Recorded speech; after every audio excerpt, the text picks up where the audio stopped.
A surprise announcement as Nigeria's president says he'll seek a second term in office. But is he up to the task? I'm Imran Garta, and today's newsmaker is Muhammadi Buhari.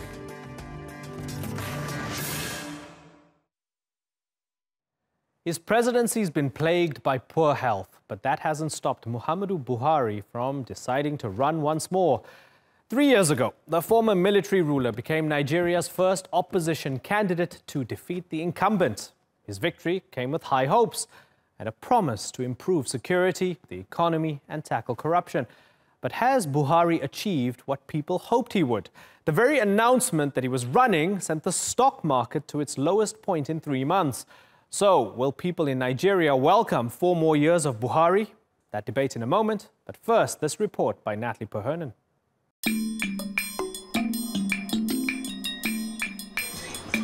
On the streets of Lagos, President Muhammadi Buhari's intention to run for office again is divisive. I don't want him to come back. Huh? I don't want him to come back. You don't want it? Why? Because I have never seen any improvement. We want him to come back. Maybe when he comes back, everything will be better than before. Buhari's nickname is Baba Go Slow, earned because some Nigerians say he's been too slow to deliver political reform in his first 3 years in office. For several months of his presidency, he's been outside the country, still running Nigeria, but from the UK, where he was receiving treatment for an undisclosed illness. Thank you very hard. That raised concerns about whether he's fighting fit for office. So I don't think Buhari have any reason to come, considering his health, considering his failure in addressing unemployment, considering his failure in addressing security challenges, and much nepotism in his government. It's not just on the streets that Buhari has his doubters. Earlier this year, the former president, Olusegun Obasanjo, urged him to stick to one term. But even at 75 years of age, Buhari seems keen to extend his political legacy at the ballot box in February next year.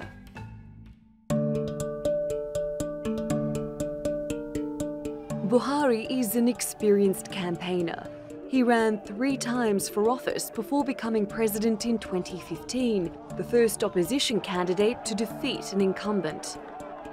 His mandate is the top of the ticket for the All Progressives Congress Party, focused on fighting corruption and improving security. While his corruption crackdown has been applauded, it's been slower than hoped for, but it's still an agenda he's promoted.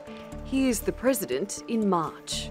We seek to replace corruption with correctness, insecurity with safety, and poverty with prosperity.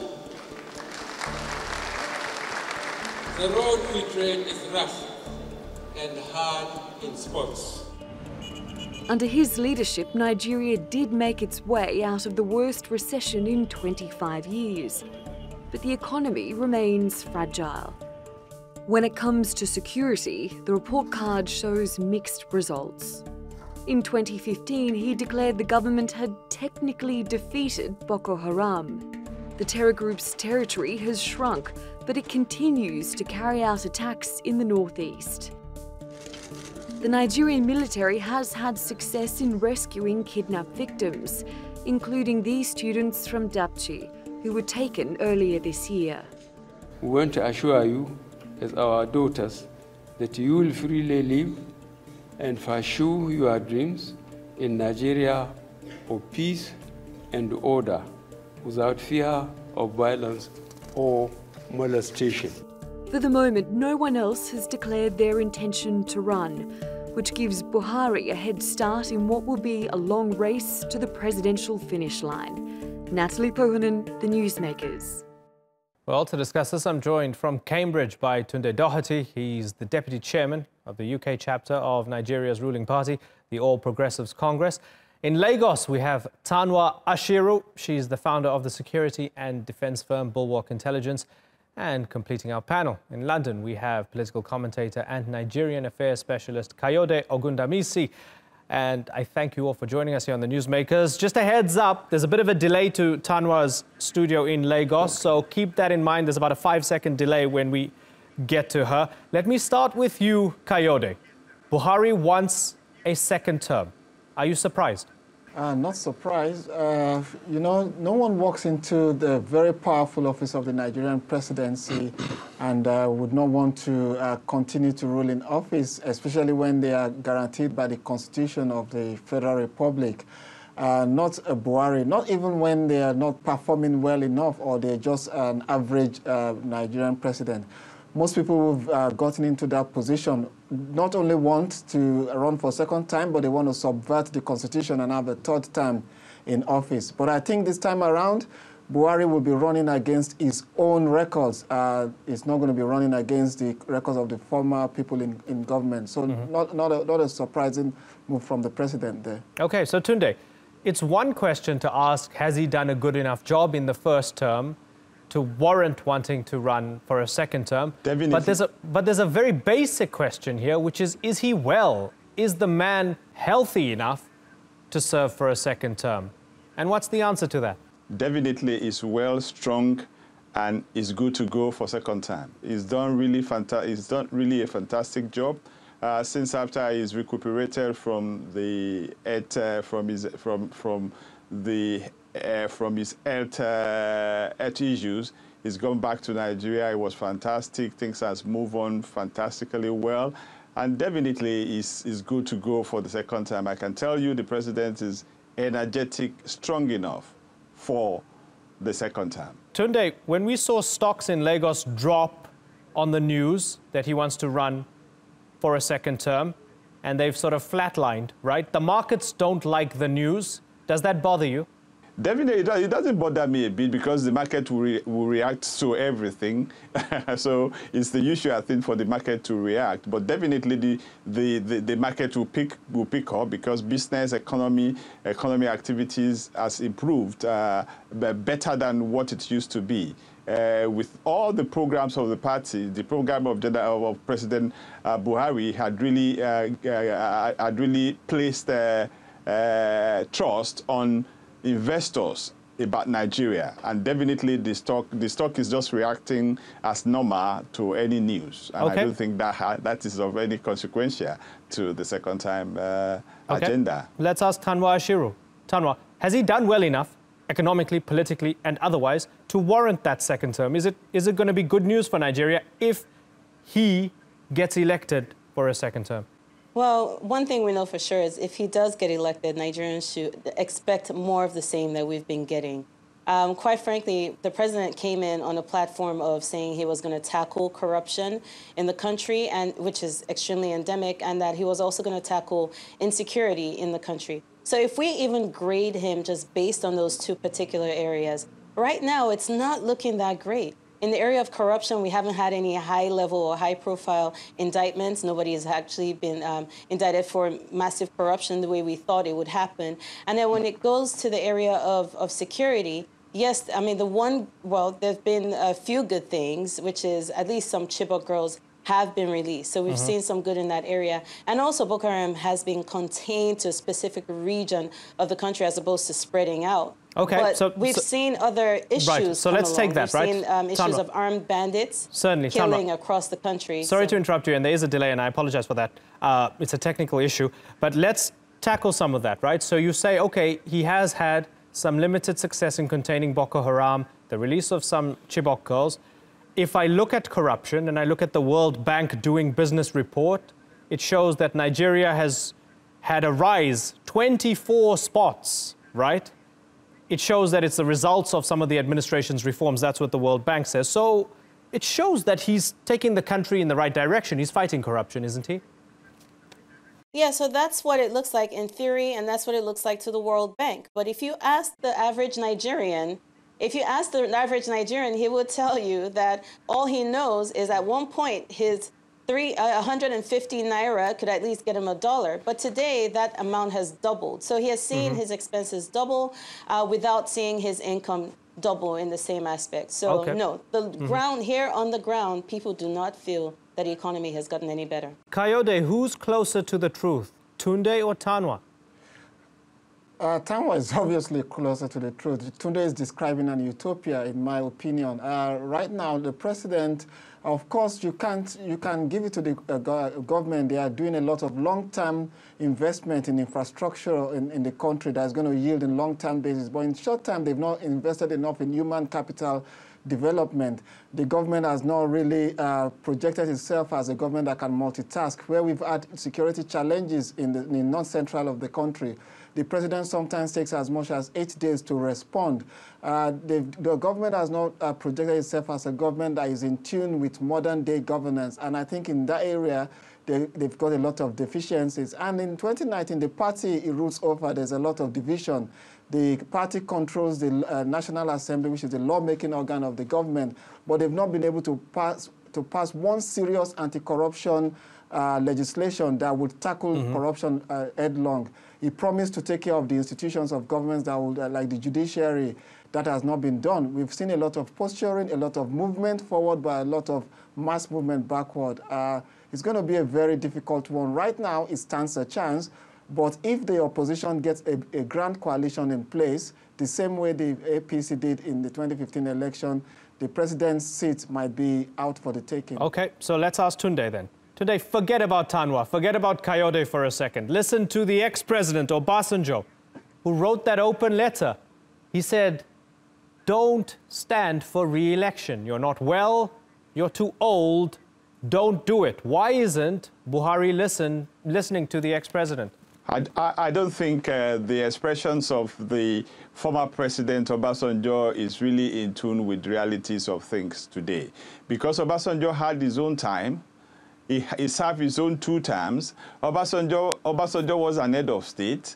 And Obasanjo is, everybody has right to their own opinion, but definitely he is not the president. People believe probably he knows the presidency so well. But this, in nitty-gritty, he does not know the health status of the president. The president has never fallen sick ever since he left the UK, and definitely he cannot begin to query a system that he ran for 8 years, and corruption within that 8 years triple. Right. Okay, so let's park off Obasanjo, right? Has been the handwork of the former president. Okay, so we park off Obasanjo. You said he doesn't know the nitty-gritty, right? We forget about the president's health for a second. Let's look at some of the nitty-gritty. Let's look at Dabchi, where those 110 schoolgirls were abducted just a couple months ago by Boko Haram. We have Biafra possibly kicking off again. That's something to watch. We have the Fulani herdsmen and their clashes, and there's a problem there. And then we look at the economy. Nigeria slipping into recession in 2016, still struggling to recover, unemployment 19%.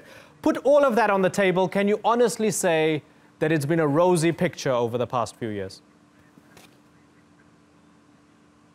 I would say it's been a rosy picture, because if we say economic is sliding into recession, look at the global economy in itself.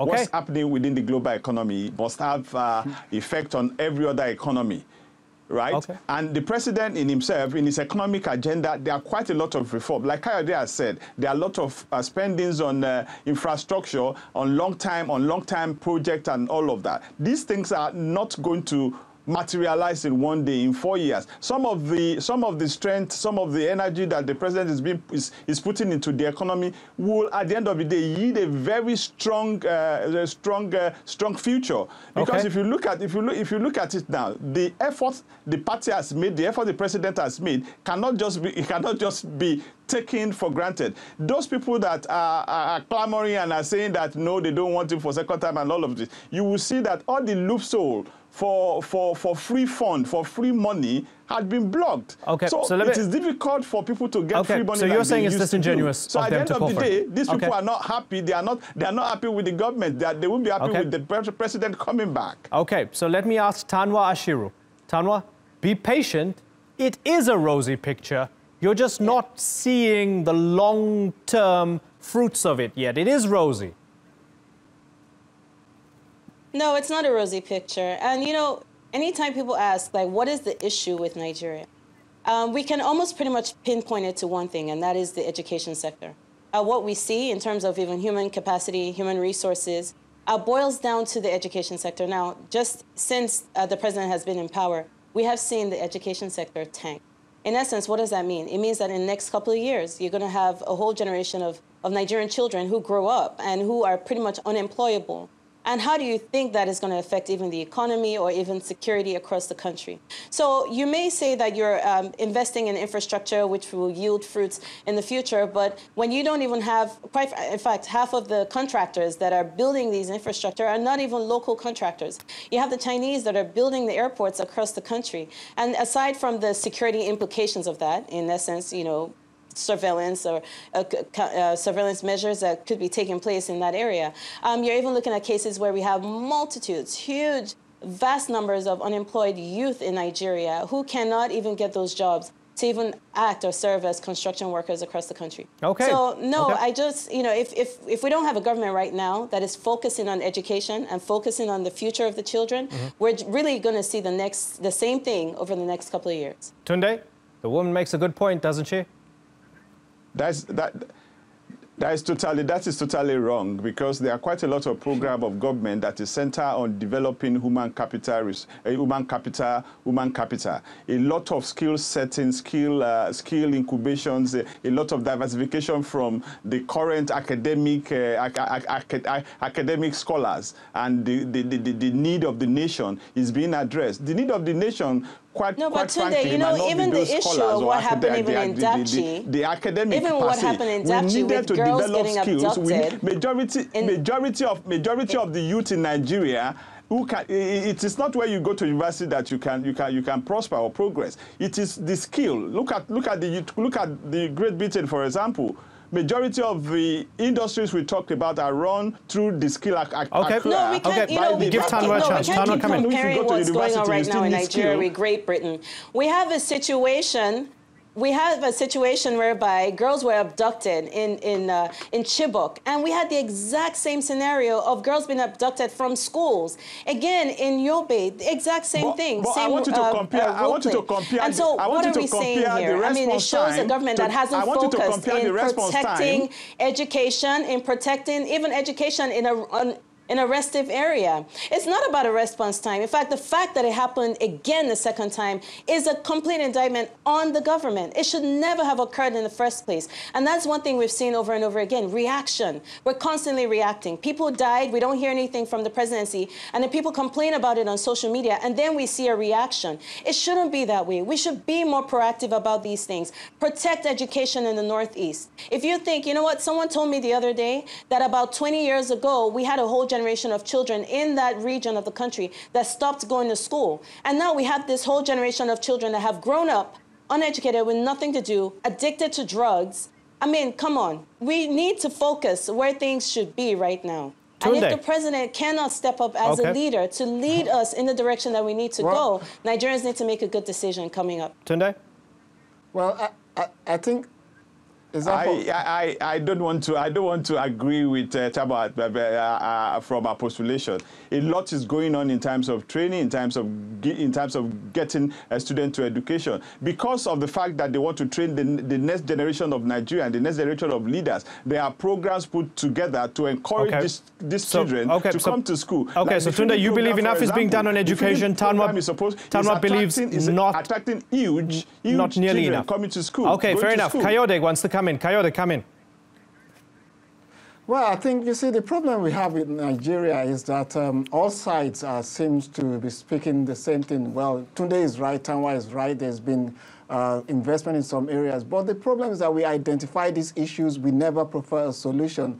And that is the tragedy for the election that is coming in 2019. The Buhari government has actually been a very average government. It's not met the expectation of Nigerians. But we don't have even an alternative as we speak. The opposition party are not organized. They have not preferred any serious solution to the issues, challenges facing the country.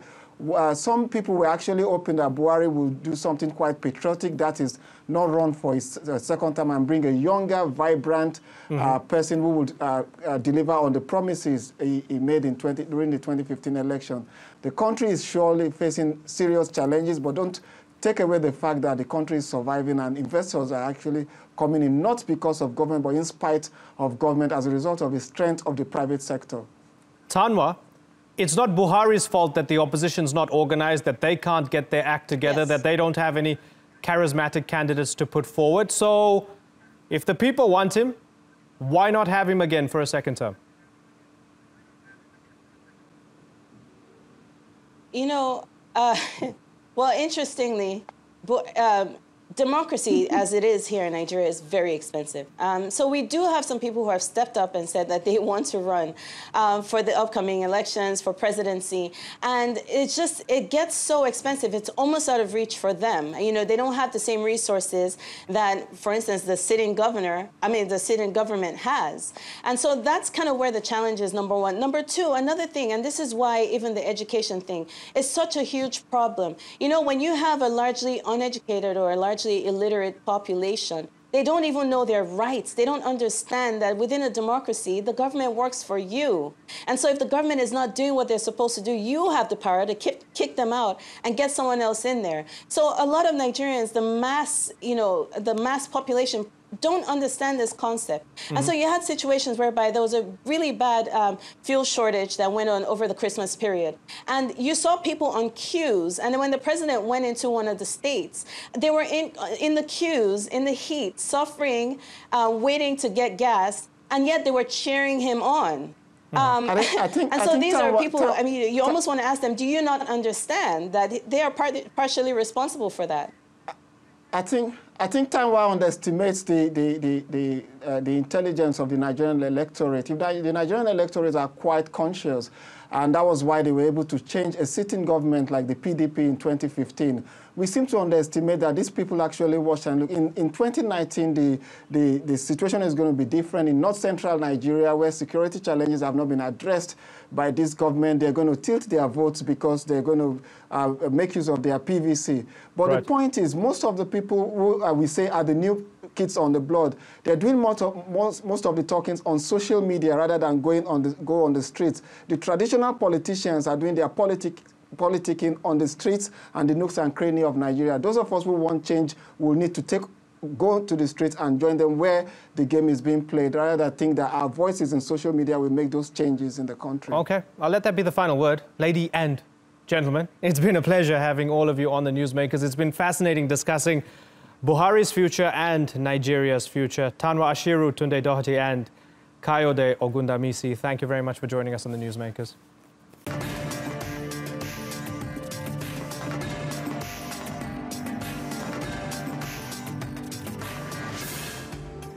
Still to come, South Korea's former president is sent to prison for 24 years for bribery. Is Seoul getting tough on corruption, or is it political payback? And Kenyan opposition figure Miguna Miguna is threatened by members of the party he once supported. We'll speak to the man sending shockwaves across the country.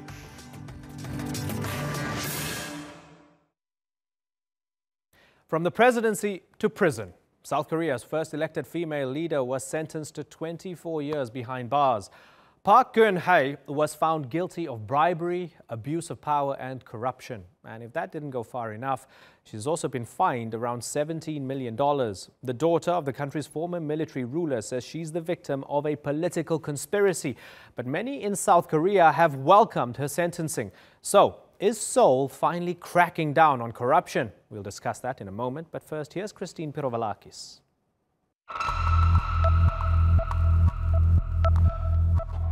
South Korea's former president is going to prison.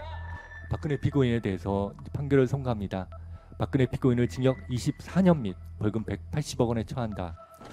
The sentencing of Park Guen-hye has completed her fall from grace, a year after she was thrown out of office and arrested for corruption. 국민 여러분께 송구스럽게 생각합니다. 성실하게 조사에 임하겠습니다. Park is South Korea's first head of state to be impeached. Then, in a trial lasting more than 10 months, she was convicted of more than a dozen charges of bribery, coercion, and abuse of power. The scandal set off months of protests calling for her removal.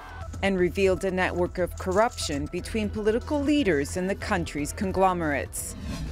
재판 결과는 좀 뭔가 너무 좀 아직 약한 것 같아요. 최소한 무기징역까지는 예상을 했거든요.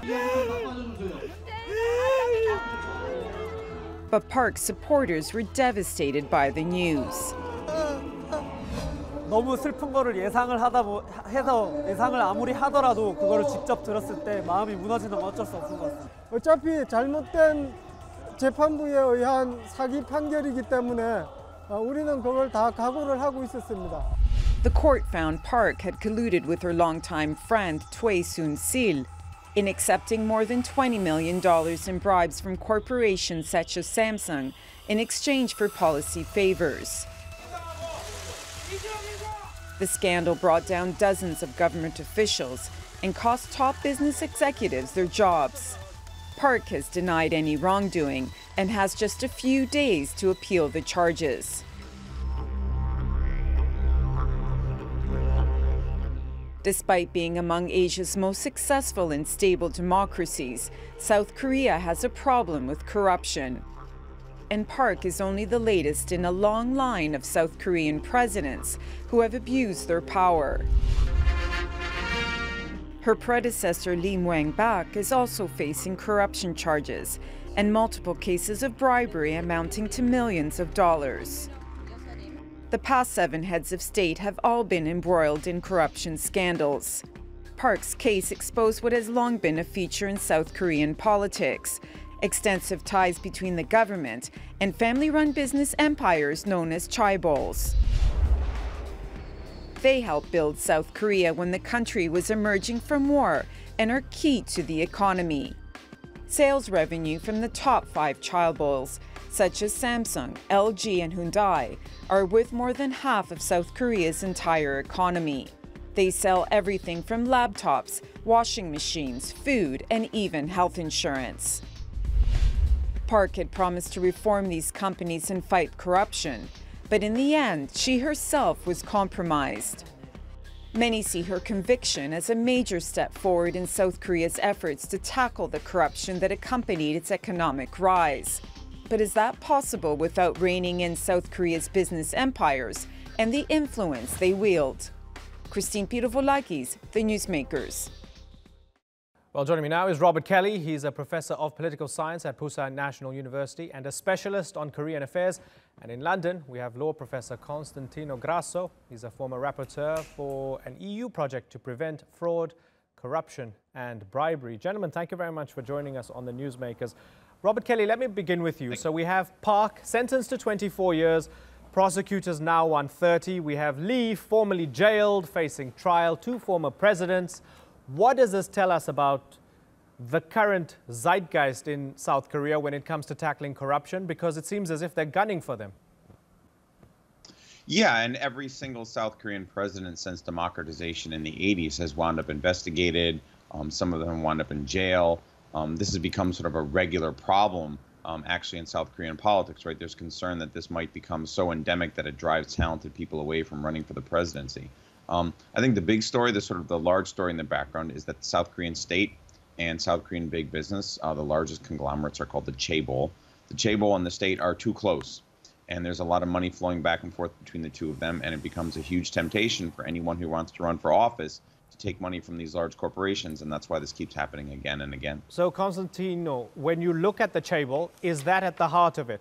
The fact that in order to actually get things done politically, you need to be close to big business. In order to get business done, you need to be close to the politicians. And I guess the two fit hand in glove. Corruption is the natural child of all of that. Yeah, thank you, Imran. I think this is true. We have an issue here. I was struck about the discrepancy between the sentence, the very harsh sentence of Lee, and the lenient sentence that was imposed to Samsung Air. We have to understand that there is always, corruption is a two sides phenomenon. So, of course, if there is a corrupt politician, there must be somebody that is so powerful and wealth that can corrupt. And who can do this today? Nowadays, multinational corporation can transform a politician in a puppet.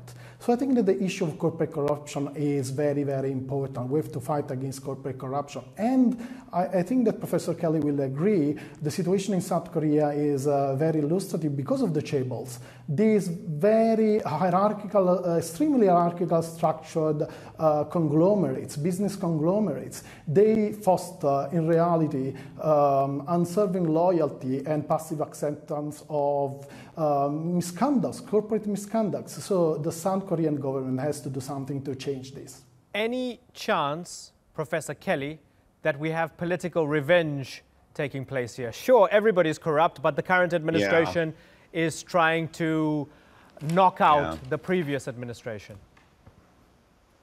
Yeah, one hears that among conservatives in South Korea. I don't know. I'm a little wary about sort of going down that route because that quickly sort of becomes a real partisan sort of food fight here. But I mean, certainly conservatives feel like, yes, the last two conservative presidents are both going to show up in jail and within, a year of a liberal president taking office.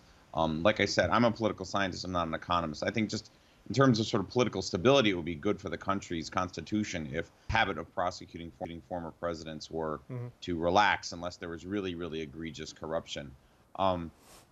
The longer term issue, like I said, is that you've got these companies that are very close to the officials that run, and eventually, if you're going to sort of if you're going to pull apart that relationship, then you've got to have serious antitrust action, right? You're going to break these companies up, or you're going to have stricter reporting requirements, and there's a lot of things in terms of regulation that could be done up to and including real antitrust action. But the South Korean government has always shied away from that. It's never really happened, and so we get stuck with this rolling series of scandals. Right. Okay. So that's interesting. So Constantino, the fact that you actually have these big figures going to jail for long periods of time doesn't quite tackle the root of the problem. Sure, you punish the person who was at the very top, but without changing legislation, without having antitrust laws and so forth, nothing really substantial will happen. Is that how you see it as well?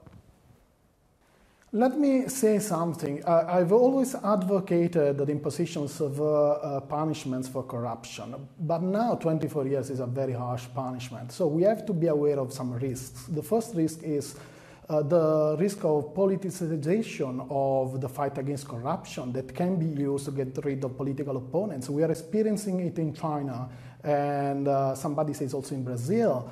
At the same time, we have also to avoid exemplary punishment, because we cannot sacrifice the life of an individual, even if she or he is guilty, just for the sake of general deterrence.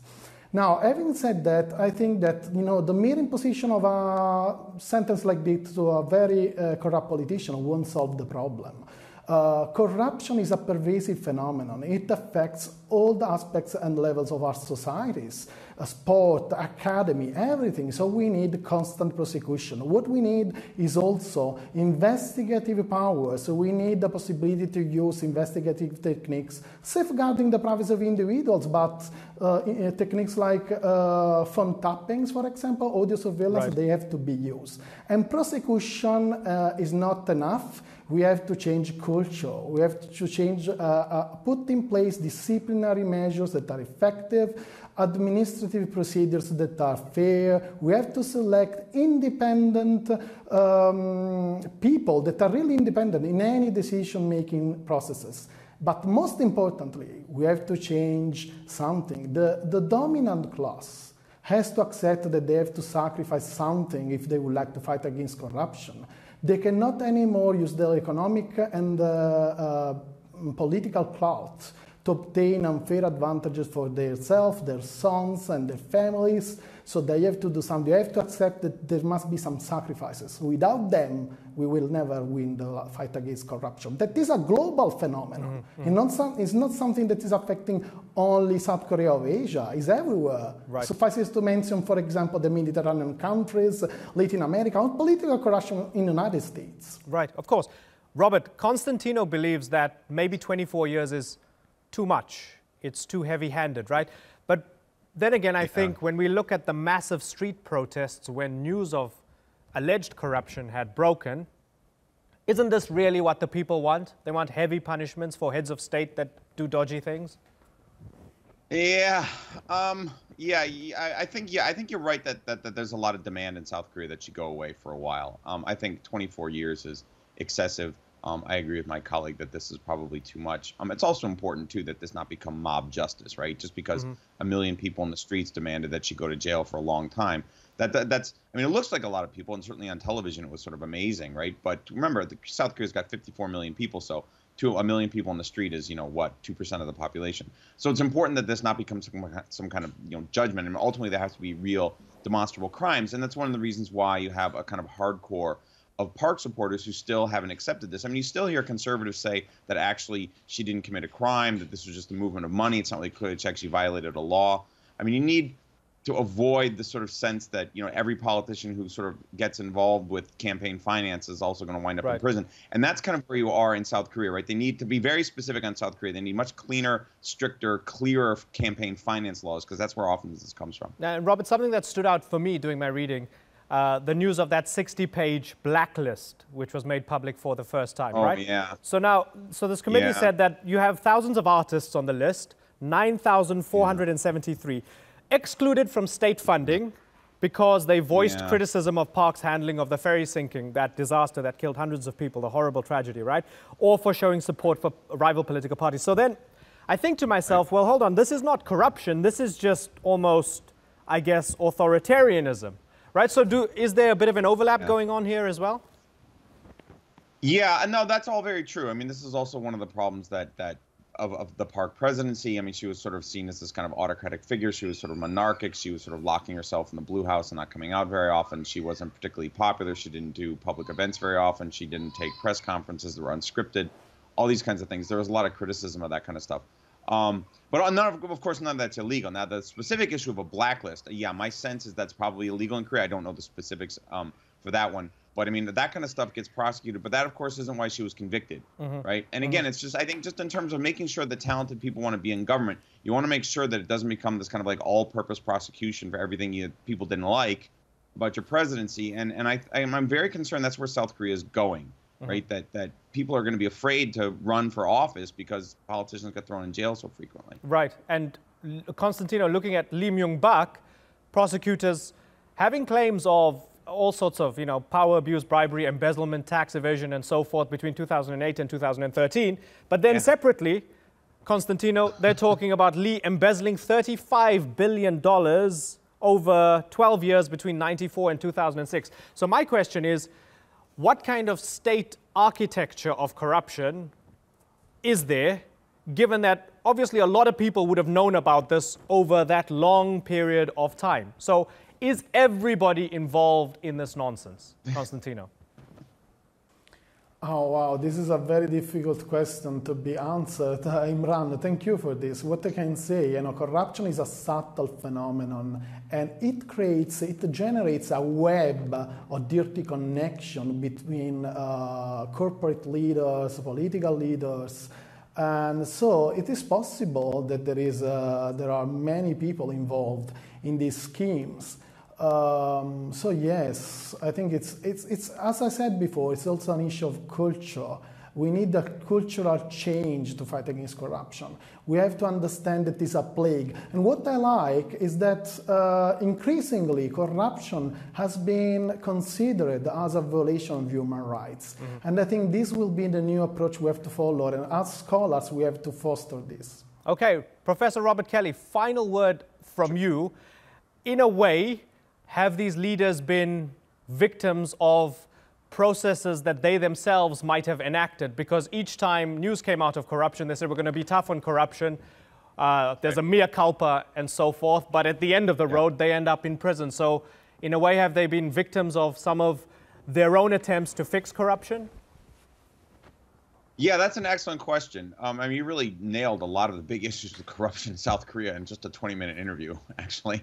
I'm glad. Yeah, I mean, part of the problem, one of the reasons why these things keep happening is because these guys come into office, they all say, or in Park Guen-hye's case, right, these women come into office and they say, we're going to clean this up, we're going to stop this. Everybody knows corruption is a big issue in South Korea.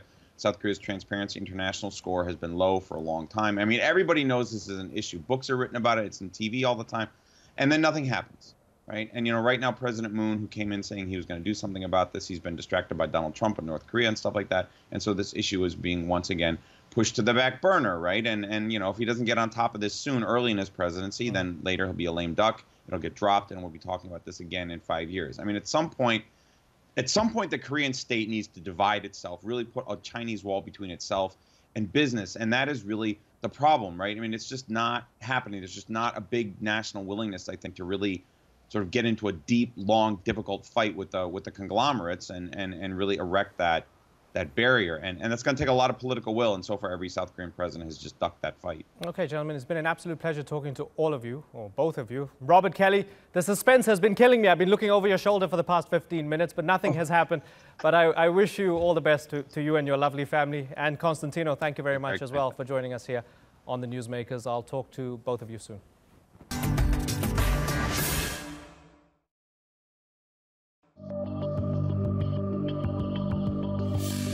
This order could only have come from the president himself, and I suspect even those that he has entered into deals with. The reason why I say this is it's not easy for a cabinet minister or a bureaucrat to disobey not just one court order, but 11 court orders. That was Miguna Miguna speaking to the Newsmakers. And people have been taking notice. In recent months, the self-declared general of the National Revolutionary Movement has been deported from Kenya twice. His troubles began after he officiated the unsanctioned swearing-in of opposition leader Raila Odinga. He was charged with treason, had his passport taken from him. Last week on this program, Miguna hinted that his former ally Odinga was somehow involved in his banishment. After that comment, MPs from within the NASA coalition said he should only blame himself for the situation, and they have threatened to take him down. Well, we think it's only fair that Miguna Miguna gets an opportunity to reply. So he joins us now again from Toronto. Miguna, good to have you on the program again. A lot has been said. MP Odege, Governor Obado and others all have had a lot to say since you last appeared on this program. Here's your chance to respond. They want to take you down. Your response is? They can't. You can't take down a movement supported by the people, and you can't take a leader of the movement that is generating more excitement than all of them combined. They would never be able to resonate with what the interests of the people are. The people are more interested, Kenyans that is, are more interested in social justice. They are more interested in structural changes of the system that would lead to a merit-based system that can deliver justice to everyone, not based on ethnicity, not based on cronyism, not based on nepotism, but based on the fact that all of us as Kenyans deserve and have rights to services, have rights to social justice. That's what the people are interested in, not their side shows. What has happened is that a lot of these people talking are bankrupt in terms of ideas. They have no ideology. They follow people. They follow individuals because without those individuals that they worship, they have no political traction with the people. So they are frightened. They're frightened of me. They're frightened because a lot of people support me now more than support all of them. They have betrayed the dreams of what Kenyans fought for during independence, during the second and third liberation. And they're aware that their time is numbered. So you believe that you have more support than Raila Odinga right now? I did not say Raila Odinga. I'm talking of the people that you said would take me down. They can't. Okay. They're just desperate. They are trembling. A lot of them. Okay, so what's happening is they see Raila shake hands with Uhuru Kenyatta. They feel they're trying to move on. They're trying to make a way, right? They're trying to find compromise. And they feel you've gone rogue and you've got your own agenda. So they're trying to act on behalf of the people and look for political compromise. Meanwhile, you're in Toronto making a big noise. That's the way they see it. Well, that's a big joke, because what is it that we were fighting for since independence up to now? What is it that Kenyans have been fighting for and have died for since August last year? They have died for, they gave their lives and their blood for social justice and electoral justice. How many have died? About 400 people. Is there justice and accountability for those who have died? No. How can you write off 400 lives with a handshake? What is it that has transformed since the handshake? Nothing. Who was the enemy? The enemy were the Jubilee regime that rigged an election and killed people demonstrating against that. Has that problem been resolved? No, it has not been. For as long as those problems have not been resolved, the struggle will continue. And I wouldn't care what these people are talking about, because they are not with the people. They are stealing and looting public resources, so they are happy that there is some kind of artificial calm. But that calm is artificial, and it will soon explode. Right. Just to do some housekeeping, we did reach out to Jubilee, we reached out to NASA, we reached out to people across the political spectrum. Nobody wanted to debate you. I think you can make of that what you will. They did not want to debate you. Some of them had a sense of condescension. They said, we don't want to talk to you. Nobody can debate me. Okay. I mean, some of them didn't quite put it in those words. No. They didn't think that they would lose to you. They just said, Miguna, we don't want to talk to him. We don't want to talk about him, right? But let me ask you about Sarah Elderkin. Just a second. Sarah Elderkin, confidant of Raila Odinga, writing in the Star, saying, quote, nothing about Miguna's demeanor, charming or furious, is accidental. Everything with Miguna is an act, and he will do whatever it takes to get what he wants. These are your former comrades and allies and colleagues, the people you were with when you were swearing Raila in. Miguna is an actor, basically. That's what Sarah Elderkin said. No. Wrong. Sarah long retired. Sarah is more than 80 years of age. Sarah is my mother's age. Sarah was not at Uhuru Park on January 30th. Sarah has praised me before, and it is in my book, and she put it in a letter to Raila Odinga, that I'm brilliant, I'm strategic, I'm a tactical genius. That's what she called me. So you just have to compare what she said before and what she's saying now. So of course, opportunists would always say things that lead to feathering of their nests. That is not surprising. I'm not surprised that people like Sarah, who have lost focus, who have probably become senile, would say things like that. I have no response to irrelevant, senile, retired British, ex-colonial, opportunists in Africa. Okay. Now, I have no response. Okay. A lot of these people doubt that you were beaten and drugged and so forth. We've seen footage. I don't doubt that you were beaten and roughed up and treated badly, right? That we treat as fact. You were treated badly, but... It was on live TV. No, it was on live TV. Understood. I mean, a lot of them try to kind of couch it in the terms of you brought it upon yourself or you instigated it. But I don't want to discuss any of that. For the sake of this program, yes, they roughed you up and they treated you badly. And they did this to you twice, right? And they're not letting you into the country. With all of that in mind, are you going back? I will be going back. And I do not want anybody to belittle what happened to me. I was in my home that I constructed with my hard-earned money. These people bombed the home. The home is still there. The pictures are there. You saw them. I didn't make that up. They took me from my home and detained me. And then from there, took me out of the country. I've not made that up. The second time I went to Kenya on March 26th, everybody saw me arrive.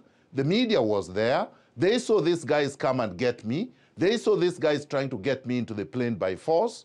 I refused. Then, of course, later on, this guy sedated me and got me out of the country. Ask yourself the question. If I was able to stop them from getting me into the plane, and there were more than 400, how did they manage? And they have not shown you pictures. It could only have happened because they sedated me. And they were sedating me when I was calling my lawyers. They could hear these people break the door. I'm not responsible for that. And the courts have agreed with me. Not once, not twice, 13 times now. They have disobeyed court orders. I will go back. It doesn't matter how long it takes. The despots will fall. Mark my word. When is your next attempt going to be? Give us a date. Well, the courts have ordered that I have to be there by May 18th. That is the date the courts have given. The court has said there will be a trial. They want me to give evidence viva voce, meaning oral evidence. So the courts have ordered that. Now we wait for the despots to tell us whether they are going to put down their guns, respect the courts, and adhere to the rule of law. Miguna Miguna, I thank you very much for coming back onto the Newsmakers. All the best.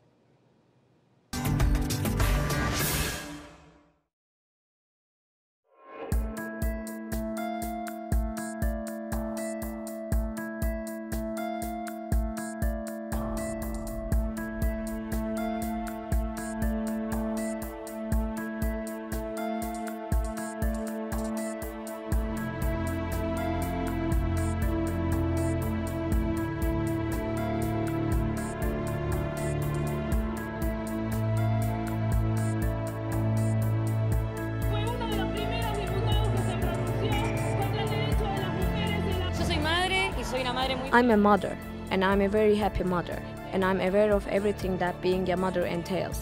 My pregnancy, everything I had to give up to give my son the best, in his first months and now in his first year. I always think of how hard and how difficult it must be to do this without wanting to be a mother, and much worse for not wanting to be a mother to leave a boy to the luck of life. I cannot be more in favor of abortion.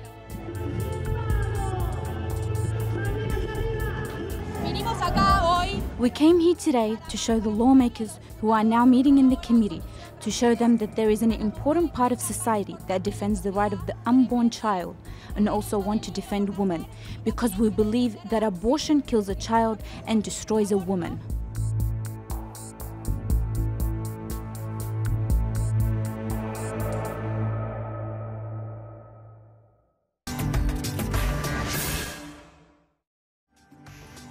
That's all for this edition of the Newsmakers with me, Imran Garda. You can check out more of our stories on YouTube, Facebook, and Twitter. Remember to like, follow, and subscribe. Next time, Israel's ambassador to Turkey joins me in studio. I'll ask him why the Israeli military is killing protesters in Gaza. Until then, thank you for watching. Bye-bye.